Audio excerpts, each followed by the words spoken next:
All right, everybody. Welcome back to another special episode of Chasing Birdies. My partner's basically sitting out in some type of aviary. What's up, dude? I'm sitting in an open field in a plastic chair, smoking a cigar. And, after this past weekend that we just had, well, 2 weekends ago, I guess you could say, we didn't chase enough birdies. So I'm out here chasing them barehanded. There you go. I like the attitude, man, the positivity. Yeah. You can't give up. So what else is going on, man? Talk to me. It's U.S. Open week, bud. Yeah, I tell you, man. It's sad because we already have 2 under the belt after this one's over. You know what I mean? No, 3. I'm sorry. 3 under the belt after this one's over. 3 majors. Gone with the wind. But the U.S. Open's going to be exciting out at Torrey Pines this year. Our guest today actually is really excited because it's a home event for him. Aaron Dill from Titleist Golf. He tells some really cool stories. But before we get into that, who are you thinking for the U.S. Open, bud? Oh, man. I really would like to see JT try to win it. I know he's kind of struggled of late, but it'd be nice. I mean, it'd be nice to see Xander win it just because, it's his hometown. But I don't think I'm going to be riding the Koepka or DeChambeau train anytime soon. Too much drama, man. It's like two girls fighting. Well, it's that new money that they're putting out for marketing from the social media PGA Tour. I get it. It's great. It's fun. A little annoying that those 2 individuals because, again, I'm not a fan of either. Yeah. But, hey, it's like DeChambeau kicking people out because they were calling him Brooksy at Memorial. Yeah. I mean, that's dumb. It's so all stupid. It is, but at the same time, the fans want to stir the pot a little bit, and with that new tour or the I guess whatever you called it, that money pool thing. There's one guy that moves the needle and will still move the needle despite not even making it into this year's U.S. Open, and you know who that is? Big Dick Rick. Mr. Ricky Fowler. Big Dick Rick. Big Dick Rick. See, anyway, you'd be thrown out. You'd be thrown out, bud. I would. And you know what? I feel bad for the guy because he's just struggling, man. But you know what? What I really like to see is that after he missed it by 1 shot, there was a photo of him signing autographs in the dark for kids. And again, he realizes that golf's just a small part of his life. It is. I mean, these kids make who he is. It was good to see. I'm actually looking right now. You got Koepka at plus 1,000.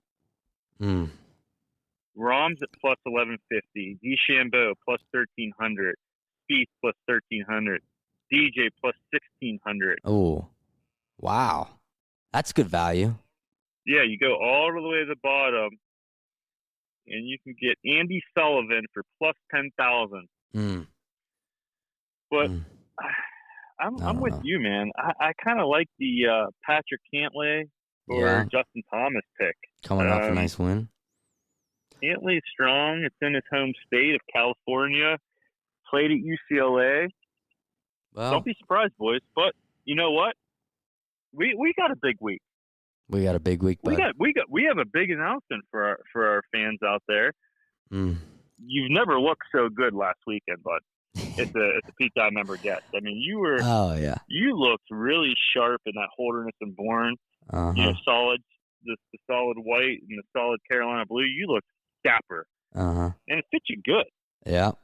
Yeah. I mean, it's a good tight fit, man. It's got that athletic feel, but still looking classy, which is hard for you. Right. Well, you know me. I'm a little edgier.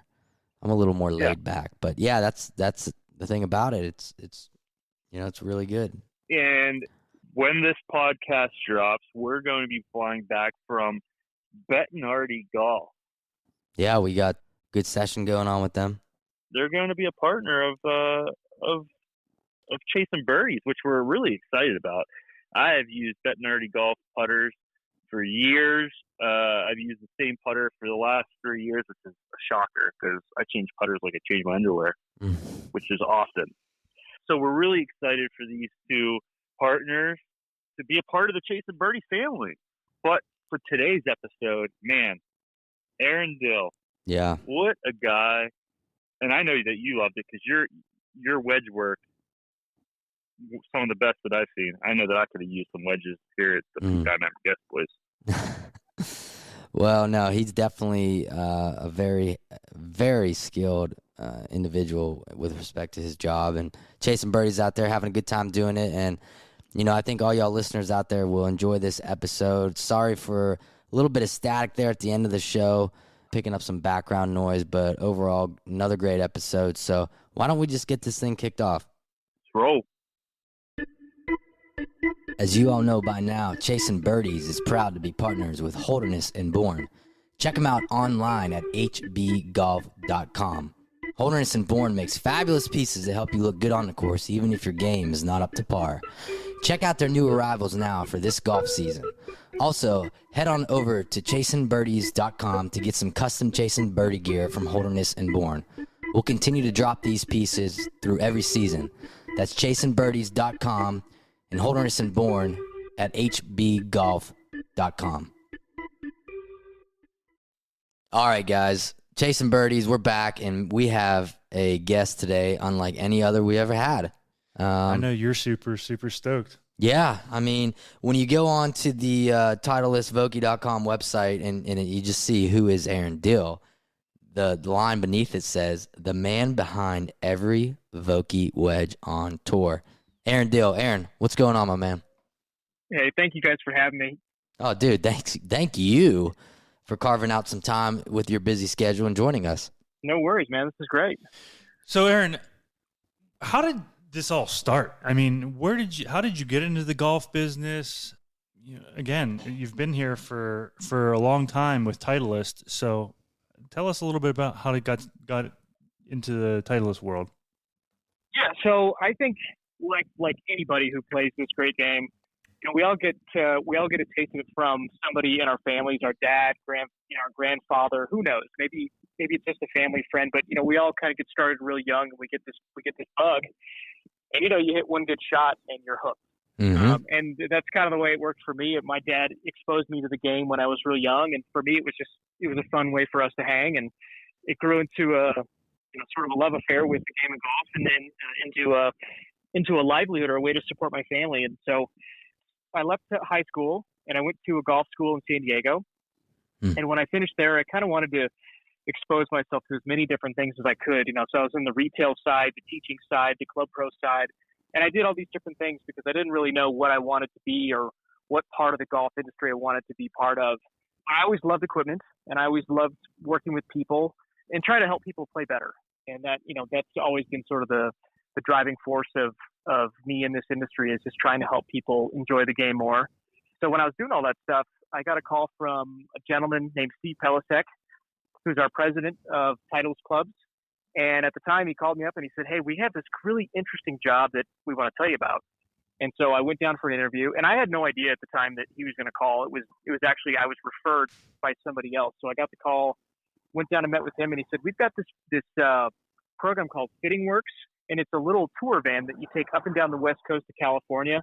You'll hit Southern Oregon, you'll hit a little bit of Arizona and Nevada, and you guys will fit at some of these great clubs, and you'll give them the tour experience. And I thought, this is so cool. I was a young guy, I was single, and it was sort of that entry into, in my opinion, the greatest golf company in the world. So I did that for about 2.5 years. And as I was doing that, I was hanging out with Bob Vokey because Bob was so great. He was so kind to me, and he let me, work with his team on the floor at the tour department, and he taught me how to polish, and he taught me what to look for, and that sort of really started this love for wedges. I loved all equipment, but getting to hang out with a legend like Bob Vokey and get to pull from him and absorb his passion and his drive to help people really inspired me to do the things that I'm doing today. So, it's sort of in a quick sort of way, that's how I got started with Titleist. Yeah, having Bob Vokey as your mentor in the golf world is as big as it gets. Yeah. I mean, the guy's an absolute legend. You couldn't hope for a better guy. I mean, if you know him like I do, when I first met Bob, he was more like a mythical creature. He was like a unicorn, Like, he didn't really exist. It was just a name on a golf club. But when you meet the guy and you begin to realize that he is just like you and me, he's kind and humble and appreciative, and he comes from from a small town in Canada, and he just wants to help people. And it's a really wonderful way to be mentored in this industry and sort of get your start. Yeah, I mean, there's no one else that you would rather be next to or have it in that regard on your side. So, I mean, that's such a I guess, propelling partnership, so to speak, and in that it really geared you up, kind of gave you the tools necessary to elevate your personal career, I guess, to the next level and be involved in wedge making on now a worldwide tour level basis. I mean, that's pretty badass, man. It's pretty cool. And I started this job in 2005, and I've been doing it for a long time. So, yeah, to like you said, to be able to have a great mentor, work for an incredible company like the Acushnet company, and sort of pull from that whole thing and build off of it. I mean, it's been a dream come true for me. You know, for the listeners out there, I was getting fitted a couple years ago from Titleist, and I talked to Aaron on the phone about my wedges. I'm pretty particular about my wedges, and I've played Vokey my whole life. But just talking with you on the phone about, hey, these are the types of shots I hit. This is the ball flight I'm used to seeing. This is the kind of reaction I want from the ball. It's like you were there with me. He fit you right over the phone. Right over the phone. It's incredible. And when I got out there and I was explaining that to Joey Saywitz, I think that's how you say his last name, that, hey, my wedges were taken care of because I talked to Aaron. I think at one point he didn't really believe me, but I said, no, really. And this is what he's recommended. And when we went down that path of hitting those wedges, dude, it was spot freaking on. I mean, I have the same setup that you and I spoke about 2 years. So, I mean, it's you know your shit, man. So, I love it. Well, thank you. You know, it's you do something long enough, you eventually begin to get pretty good at it. Being exposed to the PGA Tour, the European Tour, the LPGA Champions Tour, and then players like yourself at the AM level, you begin to sort of see those trends and those habits, and then you can diagnose almost like a doctor would issues and strengths and weaknesses, and you can choose the right models based on those things. Well, that's the thing. Whenever you and I had a conversation, I'm not good enough to realize a lot of the things that you were talking about, but the number one thing that I told you when I opened my 60 degree, I want it flat. I want no space between leading edge to ground. I basically told you if we're at Oakmont Country Club and I'm in front of one green, I want to be able to be in the fairway, lay it flat, and hit it 60 there. That's my go-to. And you got me into the L grind, which it is so good. I love that thing. Well, good. I'm glad. And it's funny. Like, it's easy to say, hey, I want less bounce, and here's the lowest bounce thing we have. But it's all about finding that perfect balance, because we never want to try and make a shot that we want to hit better. We always want to look at some of the issues and mistakes and address those things first, because if you have better misses and mistakes, you're going to strengthen the rest of your game just based on confidence alone. So it's all about finding that perfect balance. Now move it to the PGA Tour. Are the guys, do they already know what bounces they want, or is it based on the course conditions? Because for the people that don't know, Aaron comes into every tour event Monday through Wednesday, and he is basically all hands on deck for the tour players and their needs. So what does a tour player do whenever he gets on site on Monday? But let me interject. Before you go on and answer that, explain what bounce is, because I know there's a lot of listeners out there that really don't understand bounce. So when Jonathan says bounce, elaborate a little bit on that. Yeah, so I'll give you the complicated answer first. The complicated answer is if you take a protractor, you measure the sole angle, and you measure the width and the depth of the sole, and this gives you the bounce or the part of the wedge that hits the ground and sort of pushes and propels you out based on conditions and your technique. So that's the more complicated way to say it, but I like to try and say that bounce is really more of this, we call it sort of an insurance policy. When you're playing great golf, you can do anything you want, but it's those times when the conditions get softer, you play into grainy conditions like Bermuda or sand-based soils, or maybe you're not a very accomplished golfer at the time. The bounce is there to help you. It's there to save you, protect you, make the difficult shots just a little bit easier. But of course, like Bob used to say, and he's told me this for years, and we've sort of changed the slogan, bounce is your friend. It's really about finding the right bounce. So finding the right bounce is your friend. And that's where some time practicing or working with a PGA fitter or working with somebody like myself who can diagnose based on what you do, your strengths and weaknesses and the courses you play on, that bounce is going to be there to not only give you some forgiveness, but also some versatility when you need it. So again, it's about finding the right combination for you. So getting back to Jonathan's question, a lot of the tour guys, I mean, are they kind of already knowing what they want, or do they still rely on you to kind of, hey, look, what should we do here? Yeah, well, with all due respect, some of the guys think they know. Fortunately for me, it gives me a job. I get to go out there and I get to help these guys. So I would say the majority of the players I get to work with, they will call me and say, hey, what do you think? Before I can diagnose properly and give them the right club, I need to go out and do a little homework for myself. So every Monday I go up to the golf course. I will ask several questions to several players. I'll say, what are you experiencing out there? What are the bunkers like? I'll look at the grass conditions. I'll look at the type of grass. I'll look at where we are in the country and see how much, either clay or compact soil there is versus sand-based soils. And I'll look at the weather patterns. I'll look at a whole bunch of different things, and that'll give me a better idea of what I think will be the stronger models that will be, sort of working in the rotation that week. Wow. And then I'll tell the guys, hey, I'll go, listen, before we can do anything, I need you to go out and play this golf course, at least play 9 holes, play with what you brought. And then when you're finished, give me a call. And then we'll sort of circle back and we'll say, this is what I experienced. These are the types of things that I'm seeing. What do you think? And most of the time, guys will say, hey, you know what? I think what I brought is pretty good. Maybe I just need some fresh grooves. But when you start moving from conditions like Riviera on the West Coast over to PGA National in West Palm Beach, Florida, those are massive shifts, not only in the soil types, but the grass styles. So, you go from rye grasses or these daintier, more delicate grasses on the West Coast to these hardier Bermuda-style grasses that grow in humidity and high temperatures.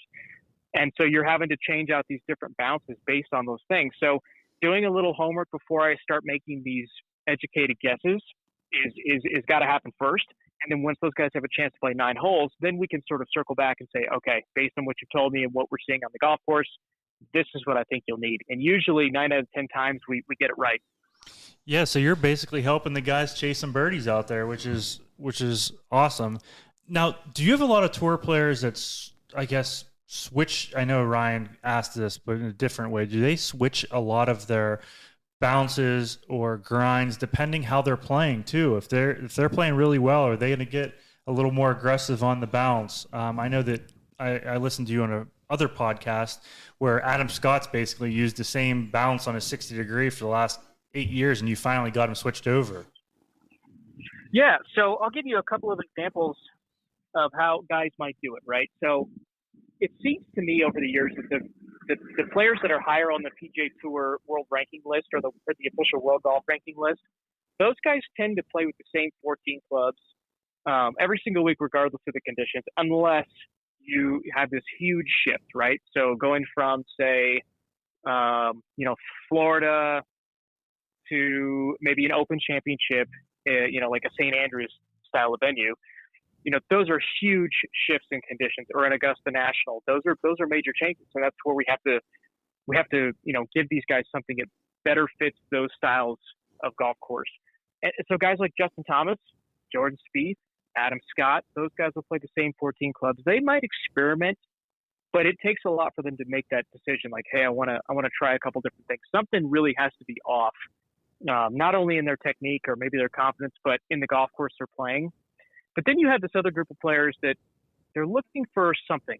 Maybe it's a slight advantage, a shot here, a shot there. Maybe it's just a little bit of confidence here and there. Some guys just love to try stuff. They love just to tinker with equipment.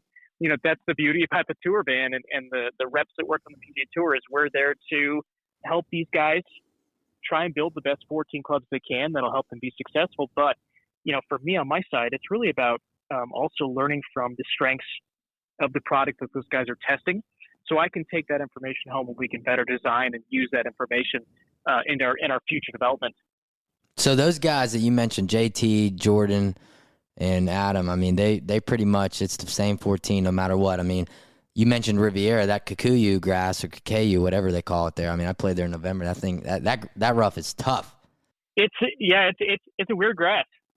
Yeah, so you would think in different conditions they would be more open to modifying the setup, but at the same time, they know their clubs better than anyone else, so they know what they have to do to kind of get that feel going. So that's really interesting, though.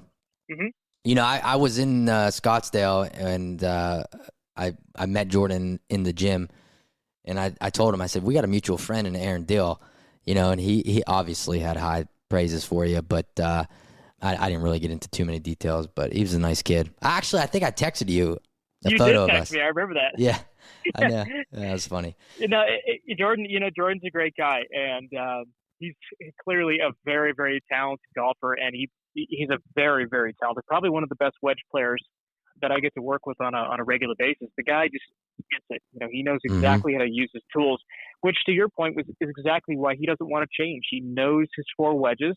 And for me to throw something else in his bag is going to completely change his feel, which will change his confidence, and he'll be searching for the bottom. So, for those guys who play those same 14, especially in my little spot, those guys tend to have mastered their short game tools.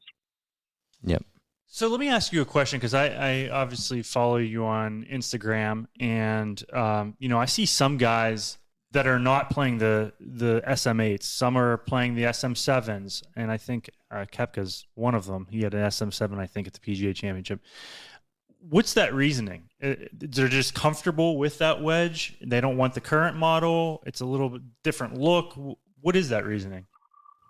I think that there's some players that just they either they're superstitious or they're just really, really comfortable with what they have. Like, I'll give you an example. Like have you guys ever found a great 3-wood?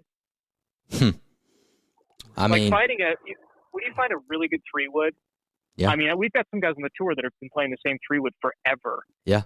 And they just love it.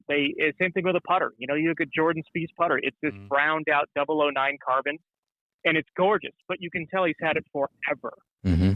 When you love something, you try and keep it around as long as you can. It certainly is one of the more challenging parts of my job is trying to convince a tour player who's in love with his 4 wedges that it's time to make an upgrade. We would never bring out something new that wasn't better than the previous generation, but for some guys, they just feel really comfortable, and I have to respect that.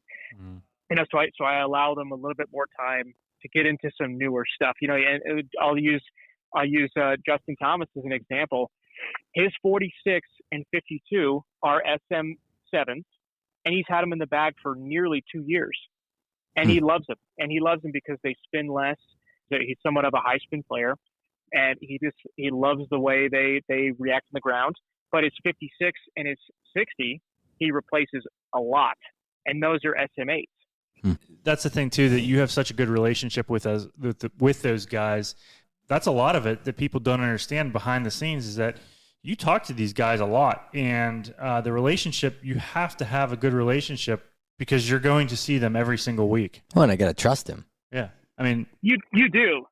Bob Vokey told me when I first started this job, he goes, listen, you're going to have a lot of heartache the first 5 years, at least. When he told me to stay patient, I thought that was, 3 to 6 months. I still get a lot of heartache. I don't like losing players. I don't like seeing wedges not go in the right way. And to your point, these guys, they have to trust. At even the highest level of golf, these guys need somebody they can rely on. You see these tour players, they're building these camps of players. They're these camps of people. They've got trainers and nutritionists and golf coaches, agents. And they have all these people that they have to surround themselves with that give them the best ability to be the best player they can be. And that also relies on us as their equipment specialists to earn their trust and to help them build the best 14 club bag that they can get. So let's just say that, and I'm just going to use a player, for example, just Justin Thomas comes to you, says, I want this done to the wedge. Do you go back to Bob and see for his recommendations, or is it kind of you're all hands on deck? It's your go. Usually it's just me. Okay. Bob has been so gracious in giving to me over the years of just teaching me. He's shared so many things with me over the years that have made me the wedge rep that I am today. And so I don't have to go to him nearly as much as I used to. There are times where I get lost with a player and I need maybe somebody else's perspective. Mm-hmm. And Bob is that person I go to lean on because he has so much experience and he's so knowledgeable. And sometimes I go to him and I say, Bob, I'm lost. I've got this player. I just can't seem to get it right. I don't know what to do. What do you think? And he'll ask me a series of questions and we'll come up with a solution together. Mm-hmm. And so I lean on him for a lot of those things. But to be completely honest, Bob is family to me. Mm-hmm. And so when we talk, now more than ever, it's really more about personal stuff, and so I lean on him more as a mentor and a family member than I do as a coworker. Awesome. Getting back briefly to what Jonathan mentioned, and I didn't realize this, but does Koepka play Titleist wedges? Yeah, he does. Yeah, he plays 2 SM8s, 52 and 56, and he has a custom 60 that we've been making for him since he started on the European tour. And he's been in that one ever since. You talk about somebody who fell in love with the wedge and doesn't want to let it go. He's one of those guys, and you see him hit it, and you realize why. He gets it. Mm-hmm. Now, during the PGA Championship with the wind conditions, and I don't really know I guess that's a Bermuda style grass there at Kiowa. Yes, Pat Palom. Yeah. So, was there a lot of during the practice rounds? I mean, were these guys coming to you with potential audibles, or was it all pretty much, just standard procedure? Hey, this is what we're using. This is our wedge, and we're not changing anything. Yeah, I'd say for the most part, guys played. They, as I say, they danced with the girl they brought. Mm-hmm. So they usually play the same ones. They will replace a lob wedge. Because when you get to a PGA venue like Kiowa, you begin to realize that these greens on this coastal part of the country are very firm. You're also on Pat Palom, which is cut super tight. So having spin is really important, number one. But number two, having a bounce that fits those firmer, tighter conditions really helps. Pat Palom's kind of funny at the golf course because you'd expect it to perform a lot like your standard Bermuda-style grass with a lot of grain. But it didn't really have a very grainy feel to it. They had cut it so tight that they were getting a lot of runoffs. As you guys saw, you hit into a green, it would roll off the back and into the, that first cut. These guys are really more interested in making sure they had enough teeth and the right amount of bounce, which is typically on the lower side. So a lot of 60 Ts, 60 Ls, low bounce Ks, things like that. These guys were getting quite a few of those. So the other part of it is they were so busy trying to find the right combination into the wind, they were taking the wedge out to add in a 2-iron. So there were different directions they were going. It wasn't so much a wedge-driven week as it was more of a, I got to find something that gets under the wind, but I also have to find a wedge that spins and allows me to slip under the ball easier on these firm conditions. Mm-hmm. Wow. To have that kind of problem. You know what I mean? That's crazy. On average, for the amateur golfer, how often should they change their wedges to get fresh grooves? Yeah. Or is that just, something they need to kind of police themselves? No, that's a great question. I think a lot of players, like, you go to these private country clubs, you go through the bag room and you realize, oh my gosh, this guy's had a wedge for 5 years. And when you give a player who's had the same 60 for 5 years a new wedge, it's mind-blowingly different. It's lower launching, it carries further, and it spins, and it's pretty cool. And I usually tell players, I go, listen, if you are using a 4-wedge setup, 46, 50, 54, 58, we'll use that as an example. You can use 1 46 a year, 1 to maybe 2 50s a year, 2 to 3 sand wedges, and 3 to 4 lob wedges. That's what we do on the PGA Tour. But when you start getting to the higher lofted stuff, the strike is more oblique. So making sure you have teeth that can work with that golf ball, it makes a big difference. So we usually tell guys on the PGA Tour, we probably need to replace that 56 or 54 and 60 much more than you think. But I usually walk by tour players and say, hey, we haven't replaced that 60 in 2 months. Let's take a look at it. I'll ask them a series of questions, and we'll make that adjustment. So that's part of the job too, is making sure these guys have fresh grooves. I always tell players at the AM level or the club level, you should sort of be approaching it the same way. So if you're playing 75 plus rounds a year, be aware that you're probably going to need to replace that sand and lob wedge a little more I'm often. getting new wedges today. Once every 2 to 3 years. Well, Aaron, Titleist doesn't know it, but you just sold a few sets of wedges here. Ryan's on Vokey.com looking at wedges. Yeah, I need to send my specs down to Chris or B Higgins or Tash and tell him order me 2 sets of 4 wedges. So I'm gonna have 8 wedges coming. I love it. So with the U.S. Open coming up and it's at Torrey Pines this year, do you think that you're going to be pretty busy, or I mean, the fact that you're kind of coming from a major, what will be 3 weeks apart, do you think the guys will be dialed in, and you have to? What's it going to be like that week? I'm fortunate that it's a home game. I live in North San Diego County, so we'll have not only that to look forward to, but we'll also have our tour facility right there where we can go in there and get things done. But a U.S. Open is one of the most challenging places and tournaments that these guys will face, not just because of the stress of it being a major, but the severity of the property and how they set it up. And if you've ever been to Torrey Pines, it's all you can handle. It's a big golf course. They grow the rough out really thick.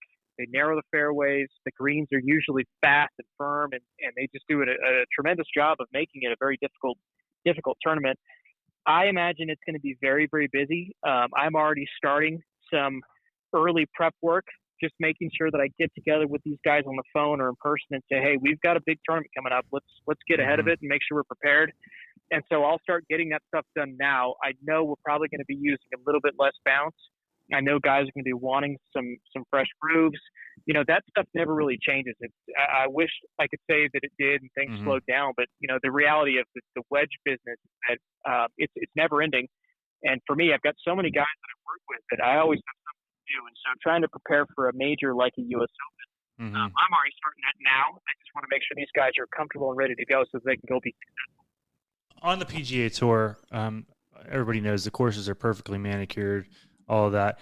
Does the sand change a lot on the courses, the bunkers? All the time, yeah. All the time, yeah. You can go from course to course. The sands change all the time. You can go from this beautiful Augusta-like sand, which is fluffy and hot, very glaring when you get inside of it, to a more grainy, coarse, heavy sand like you would see at a Kiowa or at Innisbrook Copperhead, style sand. They have a couple of different sands there, so it just depends. And those are those questions that I have to ask myself when I get to these venues: is what kind of sand are we dealing with? Because I know if it's going to be challenging sand, that's going to be one of the things that I'm going to be facing as a wedge builder. Is how do I diagnose and build the right things based on those conditions? So, wherever we go, we got to take note of that and make sure that we have that information in our back pocket so we can diagnose right. Hey, I got one for you. So, and that's going back to the sand talk. I mean, Mickelson hit that bunker shot on Sunday out of the sand and had to land it soft, little check, and rolled in. I mean, what would a Vokey wedge have looked like in his hands? It would have looked even better. Yeah. It would have gone in the hole, come out, and then gone back in again. It would have gone in twice. I don't. Now I got to hand it to Phil. I mean, he's a tremendously gifted wedge player. I didn't have the pleasure of working with him because when I came on, he was he wasn't with us. But watching him and spending some time in Europe, you see how talented he is, and to see him do it in his 50s is just incredible. Yeah, it's unbelievable. I mean, what do you say? You got a very talented man in his 50s winning another major. It's pretty cool. Well, yeah. And back to the name of our podcast, Chasing Birdies. In reality, you are chasing birdies every single day because you're trying to make a better product for your tour players, for your country club golfers. Not only are you taking care of the tour players, you're also doing product development as well on the behind the scenes. The same thing goes with you guys. When I work with players like yourselves, I always ask those questions. Where can we get better? What are we doing right? More importantly, what are we doing wrong? That information of how we're messing up and how we're making mistakes, whether it be in the soles, the profiles, the grooves, if there's something you guys are seeing, that information really is everything to us. And we certainly take that into the office, and Bob and I will use that to our advantage in how we make better stuff. Well, I'll tell you what, I'll be giving my feedback on my boy here to my right after we take down 2-member guests. I'll give you honest feedback on his wedge game. Mm-hmm. I tell you. Please do. or lacking. Yeah. We're going to transition this thing into our last segment of the show, Aaron, which is called the Tap-In segment, and Jonathan will take it over. Yeah, Tap-In segment's brought to you by 44 Concierge. So basically, I'm just going to say a few words. You tell me what comes to mind. Okay, I'll do my best. All right. Favorite golf moment? Ooh, favorite golf moment? Watching my 13-year-old son make par. That's awesome. Yeah, and you have First par. So now are all three sons involved in golf? They enjoy going? Yes, they love golf, and I'm so proud because I look back on my life and I think of my younger years playing the game, and I loved it so much, and watching that same passion develop in my kids is really, really cool for me. That's awesome. Yeah. All right, best tournament atmosphere. Boy, that's tough. I'll give you a couple different versions. I'm going to give you the wildest one is the waste management at TPC Scottsdale. That one is incredible. But Augusta National is really tough to beat. The Masters, if you've never been or seen it, it is just classic. One of the most. I mean, it's one of the most memorable, mind-blowing experiences in the game of golf. I mean, it is the most perfect, beautiful golf course with everything thought up. I mean, it really is spectacular. I remember the first one I went to, I couldn't believe what I was seeing, and every time I go back, I'm blown away at how wonderful the job they do. Yeah, it's a special place. All right, I don't want you to pick too many sides on this one. Easiest player to fit? Robert Streb. Robert Streb. He says, what do I need? And I make it. He goes, great, see you. That's awesome. Yeah, it's real easy. And for you, what is your favorite grind? Ooh, that's a good question. I'm going to say right now it's probably the tee grind because it's been so successful for us. I just love its versatility around the greens. It's a great combination of you want low bounce, but you also want a little bit when you're square. So we've been doing a bunch of those. So let me ask you real quick. I'm using the L grind. What's the difference between the T and the L grind? I know they're both 4 degrees of bounce. So yeah. So the question I would ask you is how. First of all, what are your golf course conditions like? And are you the type of player that likes to open up the face and slide under the ball really easily? Yes. Players who say, yeah, sometimes I slide under the ball. I like to open up the face fine. I would typically tell those guys to stick with the L, but for those players who really like to open up that face and get under the ball with the least amount of resistance, that T grind is certainly the better of the two options because that trailing edge angle is about 3 or 4 degrees less. So it definitely makes it easier to get underneath that ball. Wow. Well, only the things you would know. Yeah, I mean, there you go, people. Learn how to hit your wedges. Yeah. Job security, guys. That's it, man. Yeah. Well, we cannot thank you enough for your valuable time jumping on with Chasing Birdie Boys. We truly appreciate it, and keep up the great work out there on tour. Guys, it's my pleasure. Thank you so much for having me. Hey, man, thank you, Aaron, and enjoy the rest of your week and have a great weekend. I will do. Thank you. Thanks so much. Man, what a really good guy, huh? He's the best.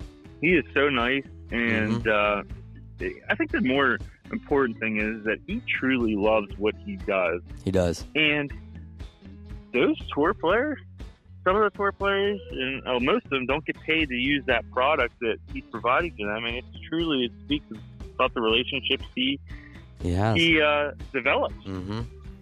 It's nice to see that passion of someone, I think that's one of the things about life when you get into a career. A lot of people just feel like they got to go in, punch out, and that takes away from quality of life.